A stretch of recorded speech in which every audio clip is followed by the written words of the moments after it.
Bank of Punjab के सदर जफर मसूद से मिलने डिफेंस लाहौर में उनकी रिहाइशगाह पहुंचे। बाहर आकर खुद इस्तकबाल किया।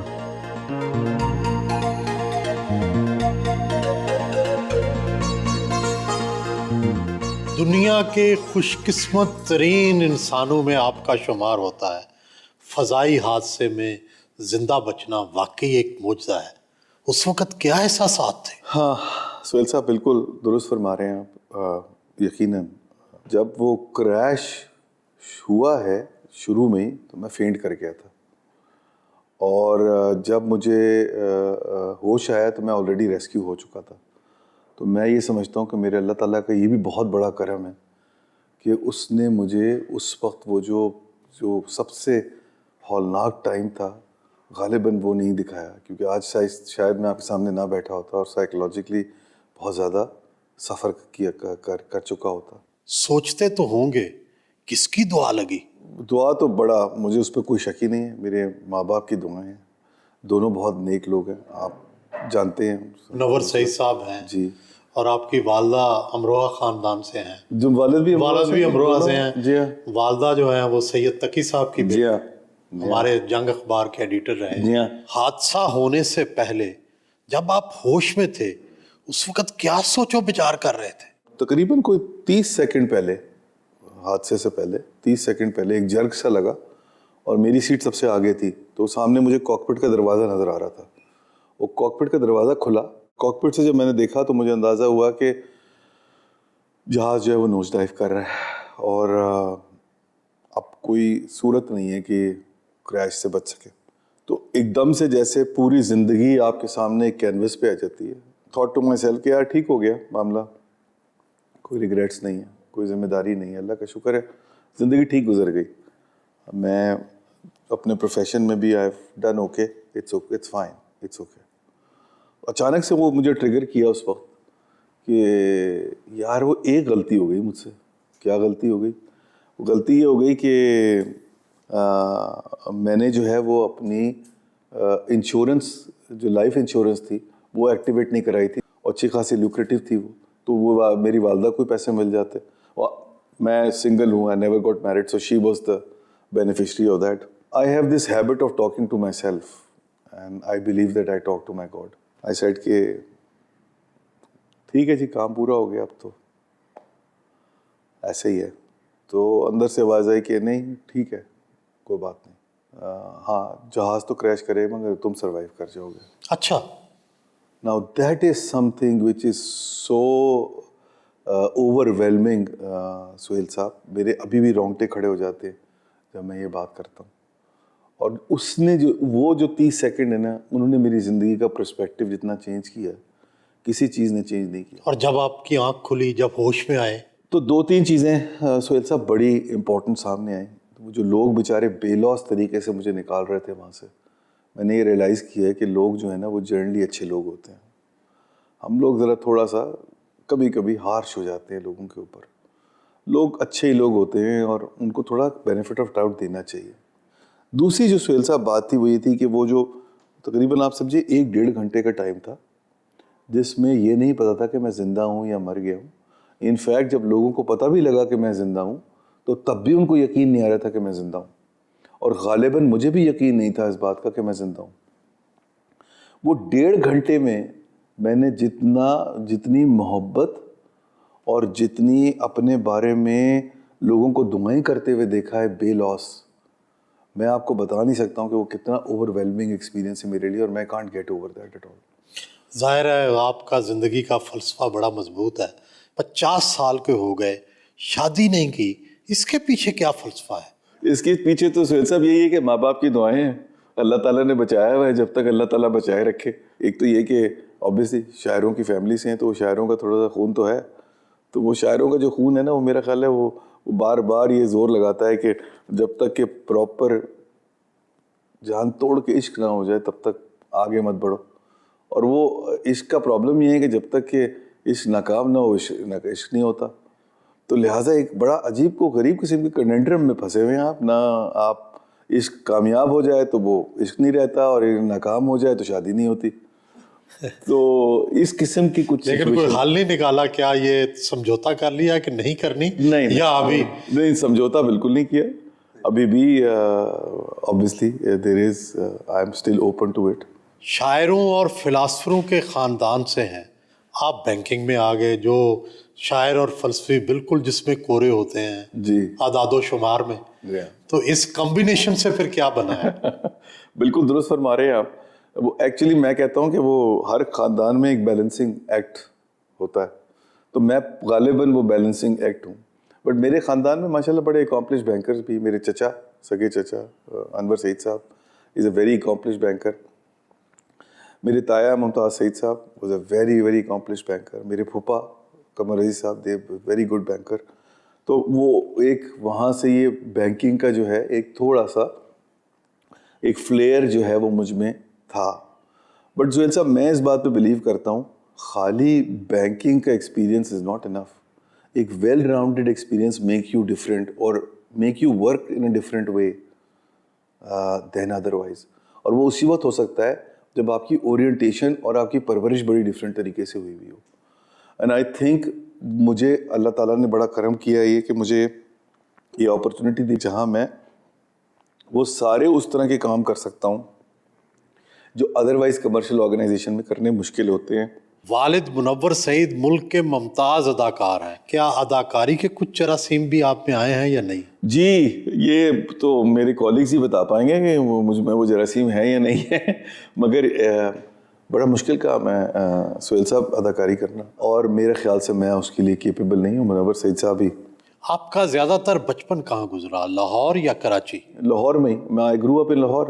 हम लोग वालिद साहब यहाँ शिफ्ट हो गए थे 1970 में, और हम भी कोई 1971 में यहाँ पर आ गए थे। तो मेरी सारी स्कूलिंग लाहौर में हुई है। मैं कॉलेज यहीं गया था, यूनिवर्सिटी यहीं गया था।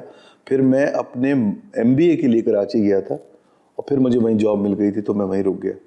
फिर मैं उसके बाद लाहौर आ गया, मैंने यहाँ भी काम किया, फिर मैंने इस्लामाबाद में काम किया, मैंने दुबई में भी काम किया, फिर मैंने अफ्रीका में काम किया, फिर मैं वापस आ गया, फिर मैंने कराची में काम किया। ये छड़ी का इजाफा जो है जी, ये क्या फजाई हादसे के बाद हुआ? जी हाँ, ये उसके बाद एक्चुअली मेरे ये लेफ्ट नी में जी। सारे लिगामेंट्स टूटे हुए हैं। अच्छा। तो ये उसके बाद से जो है ये एक मुझे अभी ये छड़ी लेके चलना पड़ता है।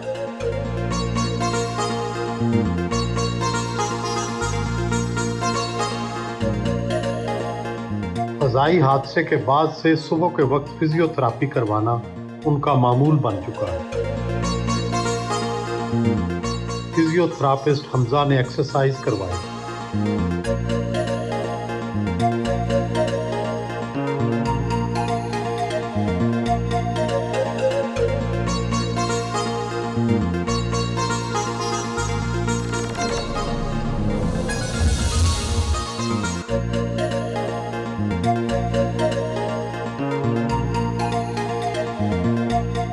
नाश्ता इंतहाई सादा करते हैं।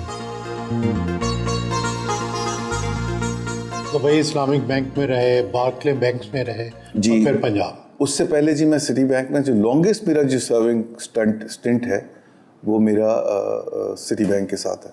उससे पहले मैंने अमेरिकन एक्सप्रेस से अपना करियर शुरू किया था। उसके बाद regional bank which is Dubai Islamic bank, setting up from scratch in Pakistan.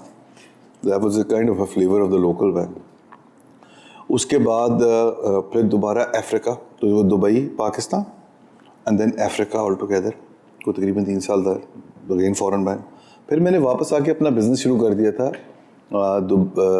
Burj capital के नाम से। It was a private equity investment advisory business. मैंने 5 साल वो चलाया एज एन एंटरप्रेन्योर। तो 5 साल मैंने वो बिज़नेस चलाया। उसी के दौरान मैं स्टेट बैंक ऑफ पाकिस्तान के बोर्ड पे रहा। मुझे 2 टर्म मिली थी, लेकिन मैंने बीच में रिज़ाइन कर दिया क्योंकि 2015 में मैंने अपनी कंपनी भेज दी थी बुर्ज कैपिटल, और 2016 में मैं डायरेक्टर जनरल हो गया था नेशनल सेविंग्स का।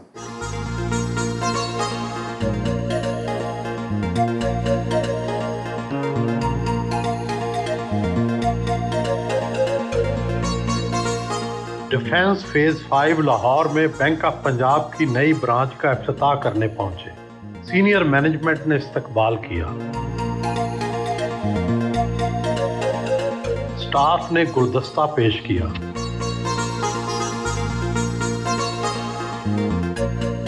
बैंक ऑफ पंजाब अब तक 20 अरब रुपए मुख्तलिफ प्रोग्रामों की मद में लोगों में तकसीम कर चुका है। खुद कस्टमर डीलिंग भी की। शहर के मशहूर ताजर डॉलर ईस्ट के मालिक फारूक डार ने अपना अकाउंट खुलवाया।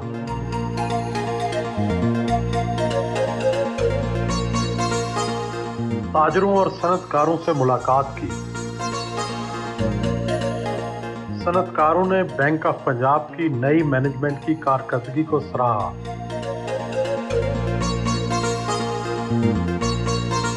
स्टाफ के हमरा केक काटा और चाय पी।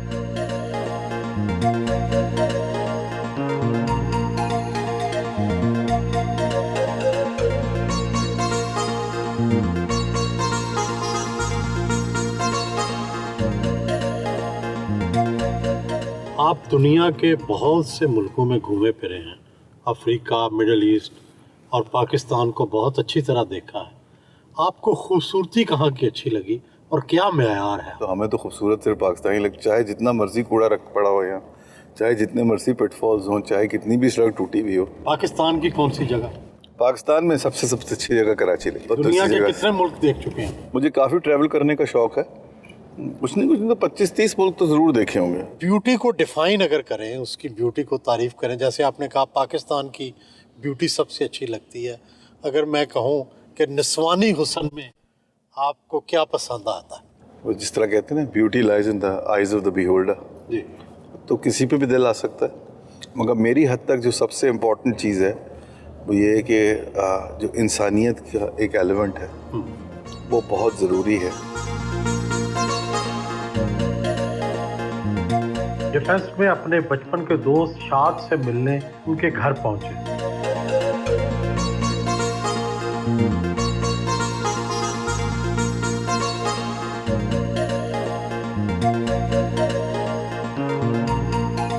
ज़फ़र और हम बीकॉम में टॉपर्स रहे हैं। ज़फ़र ने पार्ट 2 में टॉप किया था और मैंने पार्ट 1 में टॉप किया था, और हम दोनों दोस्त साथ ही फर्गूसन्स पहुँचे और दोनों ने ये फ़ैसला किया कि ये जो फील्ड है ये हमारे लिए नहीं है।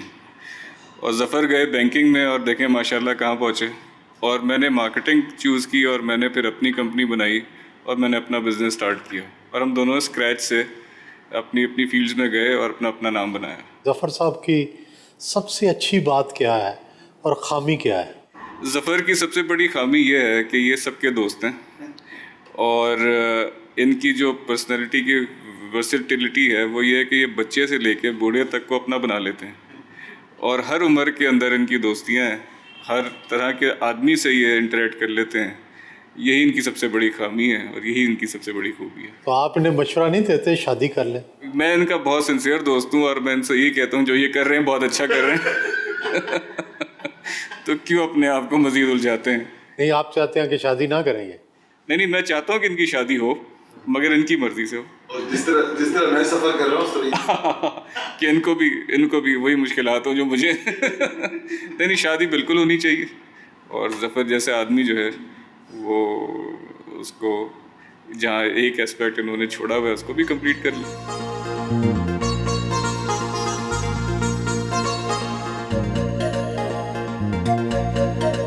दोपहर का खाना दोस्त के हमरा खाया और बचपन की यादें ताज़ा की।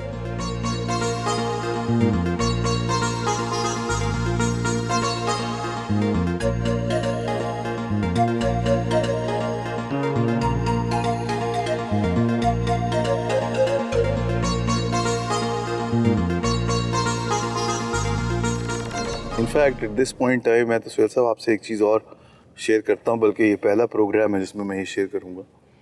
मैंने फ़ैसला किया है कि मैं एक ज़फ़र मसूद फाउंडेशन बना रहा हूँ, और ज़फ़र मसूद फाउंडेशन जो है उसका मेन ऑब्जेक्टिव ये होगा कि वो पैसेंजर सेफ्टी और अवेयरनेस के बारे में काम करेगा, तो लोगों को बताया जाए कि उनके राइट्स क्या हैं, from road to all the way to air, which is considered to be the safest mode of of traveling.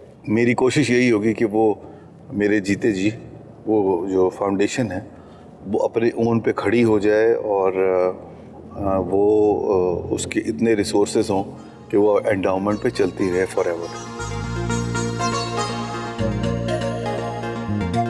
Bedian road पर वाक़या बैंक ऑफ पंजाब के लर्निंग एंड डेवलपमेंट सेंटर पहुंचे।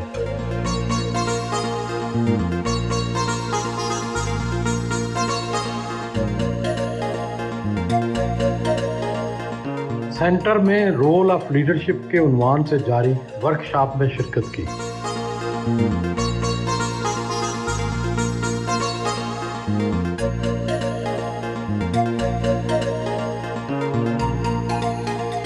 This is just the beginning. इंशाल्लाह हम लोग आप लोगों को ट्रेनिंग के मामले में बहुत तंग करते रहेंगे, आपको और आपकी पूरी टीम्स को।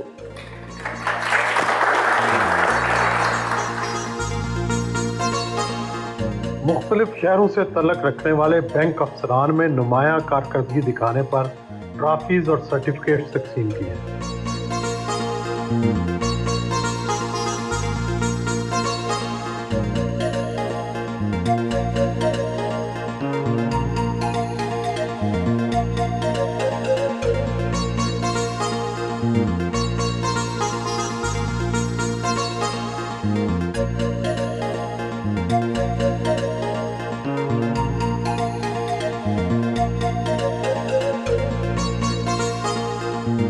गुलबर्ग में बैंक ऑफ पंजाब के हेड ऑफिस पहुंचे।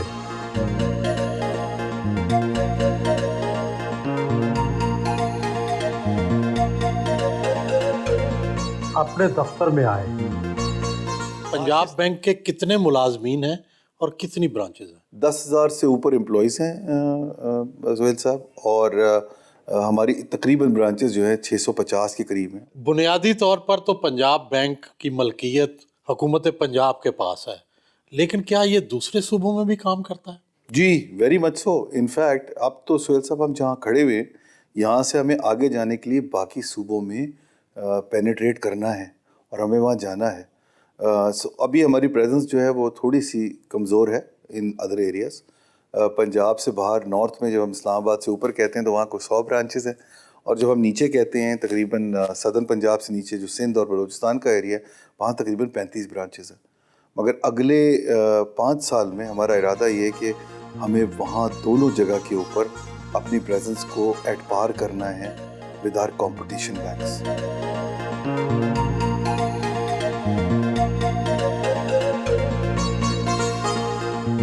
मुख्तलिफ डिपार्टमेंट्स के हेड से ऑनलाइन मीटिंग्स की और जारी प्रोजेक्ट्स पर ब्रीफिंग ली।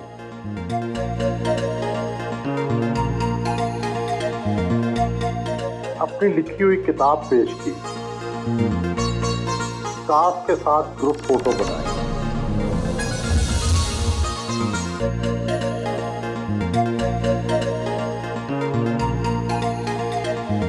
कराची जाने के लिए बजरिया PIA लाहौर एयरपोर्ट से रवाना हुए। वो उसी सीट 1C पर बैठकर सफर करते हैं जिस पर बैठने के दौरान PIA का तैयारा क्रैश हुआ था।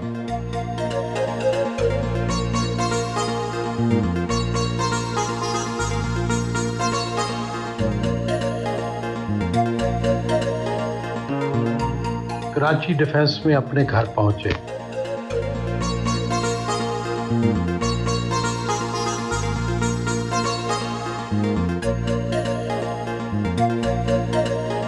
वालिदैन और फैमिली मेंबर्स उनके मुंतज़िर थे। जफ़र साहब कैसे बच्चे हैं, इनकी खूबी क्या है, इनकी खामी क्या है, और फिर ख़ास कर ये जो फ़ज़ाई हादसा था उसका आप पे क्या जब असर हुआ, जब आपको पता चला कि ही हैज़ सर्वाइव्ड? ये इंतहाई बहादुर बच्चा है, बहुत बहादुर। यानी इतना बहादुर है कि जब ये जहाज़ का हादसा हुआ तो जाहिर है यहाँ वो देखा टीवी पे, माँ भी उसकी देख रही थी और सब परेशान हुए। मुझे थोड़ा सा पता नहीं क्यों ये एहसास था कि नहीं, सब खैरियत रहेगी। इतनी देर में इनका फ़ोन आ गया। एक टेलीफोन बजा मेरा, अननोन नंबर था, मैंने उठाया तो ये बोल रहे थे ज़फ़र मसूद कि पापा मैं बच गया हूँ, मैं ठीक हूँ बिल्कुल, और मैं हॉस्पिटल आ गया हूँ मलीर में। तो फिर मुझे ख्याल हुआ कि ये शायद मेरे जहन की जो कैफियत है उसमें कहीं इसकी आवाज़ ना आई हो, इसने नहीं किया हो फ़ोन। तो मैंने उसी नंबर पे फिर दोबारा फ़ोन किया, कहले हाँ आए हैं, वो बिल्कुल आए हैं और उन्होंने बात की है आपसे। बल्कि वो जब आए तो वो इतने अपने सेंसेस में थे कि उन्होंने आते ही मुझसे ये कहा कि मुझे एक मोबाइल दे दीजिए, क्योंकि मोबाइल तो इनका वहीं गिर गया था, ख़त्म हो गया था। तो मुझे ज़रा मोबाइल दे दीजिए, एक नंबर मिला दीजिए।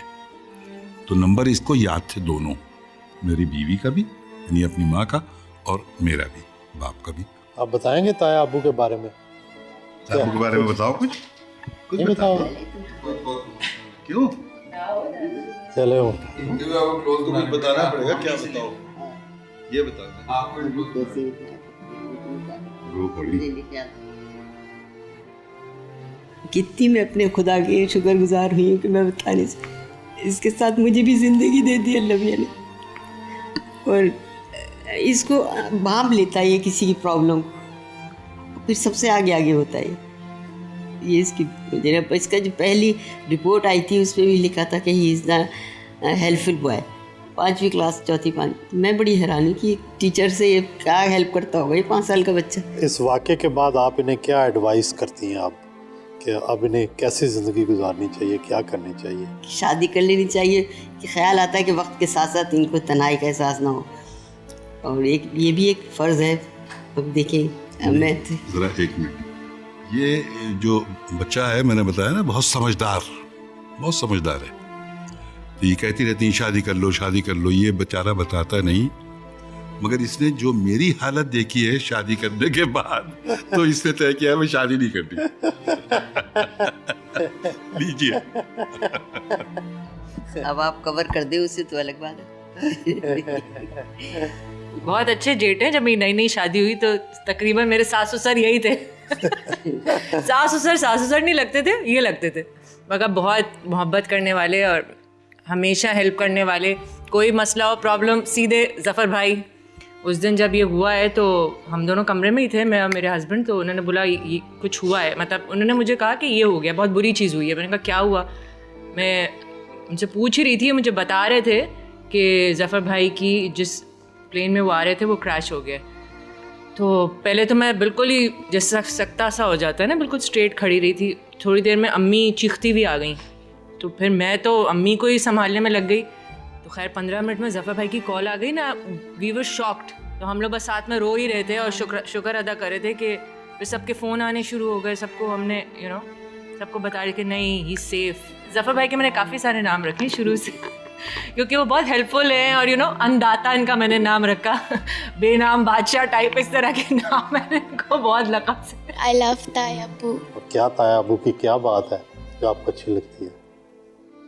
एवरीथिंग।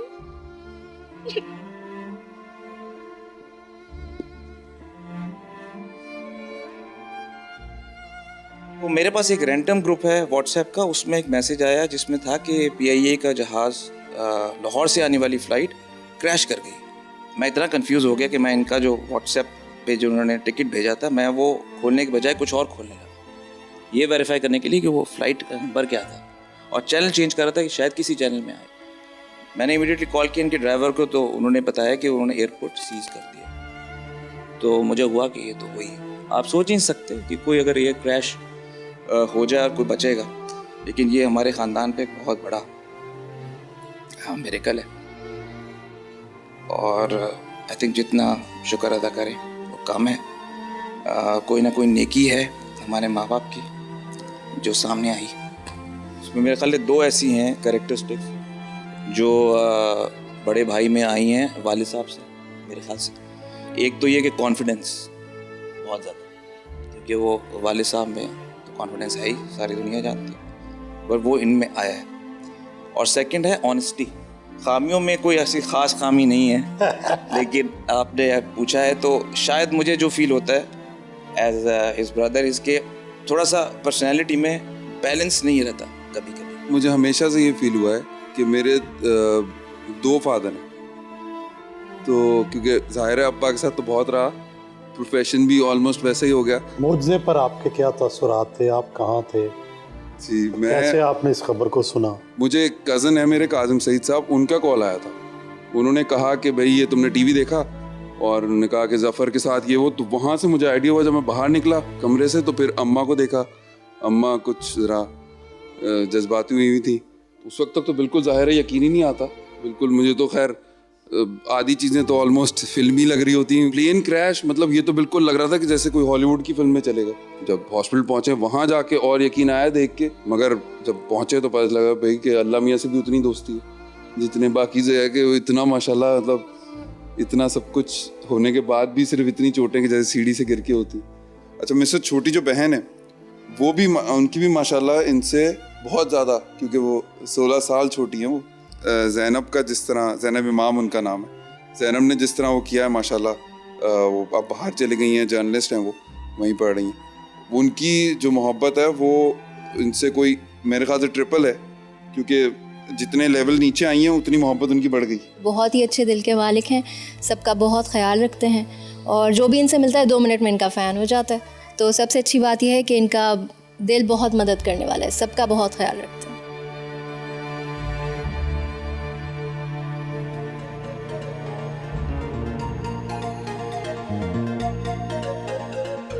अपनी स्टडी में बैठकर ईमेल्स चेक की और जवाब दिए।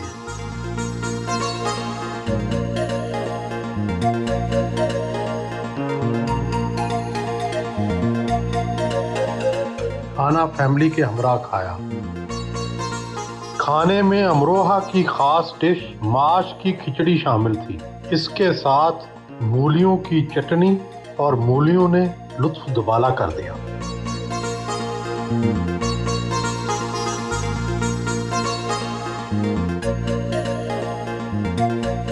खानदानी तौर पर सादाते अमरोहा से ताल्लुक़ है। आपके ख़ानदान के बुज़ुर्ग शरफुद्दीन वलायत साहब बड़े मशहूर सूफ़ी बुज़ुर्ग थे। क्या अमरोहा में आपके ख़ानदान के लोग अब भी रहते हैं, उनसे मुलाकात होती है? जी बिल्कुल बिल्कुल, काफ़ी फैमिली वहाँ पर है, and we are in touch with them. Kamal Amrohvi साहब की वहाँ फैमिली है। जी जी। मेरी वहाँ पर खाला हैं। मैं तो खैर इंडिया सिर्फ एक दफ़ा ही गया हूँ, तो वहाँ मुलाकात हुई थी। मुआशियात के तालिब इल्म हैं, मुआशियात के साथ डील करते हैं। पाकिस्तानी मईशत किस तरह ठीक हो सकती है? कोई सादा फार्मूला है? सुहेल साहब, आसान फार्मूला तो नहीं है, टू बी वेरी ऑनेस्ट। सिर्फ अब जो रास्ता रह गया है वो डिफ़िकल्ट रास्ता ही है, and I think we need to take that route. सबसे पहले क्या करें? मेरे हिसाब से जो स्टेट ओन्ड एंटरप्राइजेज़ हैं, इनके रिफॉर्म्स की ज़रूरत है, starting from FBR to PIA to Pakistan railway to वापडा टू डिस्कोज। क्या इन सब कौमी अदारों को प्राइवेटाइज कर दिया जाए? मेरा उसके ऊपर व्यू ये है कि जो प्राइवेटाइजेशन है उसका आपको एक पूरा का पूरा फेस चेंज करना पड़ेगा। लेकिन बहुत सारे इदारे ऐसे हैं कि जिसको अगर हम प्राइवेटाइज करेंगे तो गालिबन वो फ्रूट हमें ओवरऑल इकोनॉमिक फ्रेमवर्क में उस तरह नहीं मिलेगा।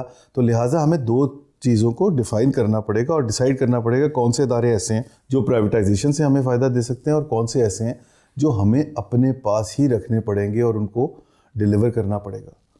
जो सबसे इम्पॉर्टेंट चीज़ है सुहेल साहब, वो ये है कि जो प्राइवेटाइजेशन वाला मामला है उसके ऊपर जो सिलेक्शन ऑफ सक्सेसफुल बिडर है वो सिर्फ प्राइसिंग उसका क्राइटेरिया नहीं होना चाहिए, उसमें क्वालिटेटिव एस्पेक्ट बहुत इंपॉर्टेंट होना चाहिए। ये बात किस हद तक दुरुस्त है कि पंजाब बैंक में सियासी दबाव से लोगों को कर्जे दिलाए जाते हैं जिसकी वजह से बैंक की माशी हालत भी कुछ ख़राब है? सो साहब बिल्कुल मेरा अब मुझे 10 महीने हो गए, बिल्कुल contrary to this whole notion. हुआ ये था कि एक लेगेसी है कोई 10-15 साल पुरानी, जब ये यकीनन हुआ था और उसके कुछ असरात भी सामने आए, मगर उसके बाद बैंक जो है वो रिफॉर्म कर गया है और अब माशाल्लाह बैंक उस पोजीशन में है कि जहाँ इसकी पूरी जो बुक है वो साफ़ हो चुकी है। मैंने इस साल काफ़ी ज़्यादा एग्रेसिवली, जिसको हम सब्जेक्टिव क्लासिफिकेशन कहते हैं, मैंने इस साल वो भी की है।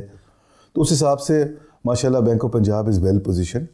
मुझे कभी कोई ये कभी भी ऐसा नहीं हुआ कि मुझे फोर्स किया गया हो या कहा गया हो कि आप जो है वो ये पॉलिटिकल बेसिस के ऊपर किसी किस्म की कोई लोनिंग करें। In fact in one of the meetings I still very distinctly remember, को तकरीबन 6 महीने पहले प्राइम मिनिस्टर्स को चेयर कर रहे थे और प्राइम मिनिस्टर ने मुझसे सबके सामने, कुछ फेडरल मिनिस्टर भी बैठे हुए थे और प्रोविंशियल गवर्नमेंट भी बैठी हुई थी, उनकी सबके सामने मुझसे पूछा कि ज़फ़र आपके ऊपर कोई पॉलिटिकल दबाव तो नहीं है? मैंने उनको क्लैरिफाई किया कि सर ऐसी कोई बात नहीं। उन्होंने कहा आपने बिल्कुल किसी पॉलिटिकल दबाव में नहीं आना, और आपने जिस तरह आप काम कर रहे हैं आप वैसे ही काम करते रहें। फ़ज़ाई हादसा एक ट्रेजेडी था, लेकिन साथ साथ एक अपॉर्चुनिटी, एक मौका भी। आपने इससे क्या सीखा, लोगों को क्या बताएंगे? और अंग्रेज़ी में बेहतर डिस्क्राइब कर सकते हैं, इसको कहते हैं बोरोड हेवन। मुझे ऐसा लगता है कि मैं बोरोड हेवन में जी रहा हूँ। मेरा उसमें बड़ा सिंपल एक फार्मूला है, वो ये है सुहेल साहब के जो भी काम करें वो पूरी ऑनेस्टी से और दयानतदारी से करें। तो मैं नटशेल में तो आपको ये बता दूं, वैसे तो मैं 10 चीज़ें आपको बता सकता हूँ कि मैंने ये सीखा, ये सीखा, ये सीखा, ये सीखा, मगर ये कि जो इस तरह ये जो क्रक्स है मेरी ज़िंदगी का इस वक्त, वो यही है। और मैं उसी महवर के अराउंड जो है, ये पहले भी ऐसे ही था मगर वो ज़्यादा रीइंफोर्स हो गया है आफ्टर द एक्सीडेंट।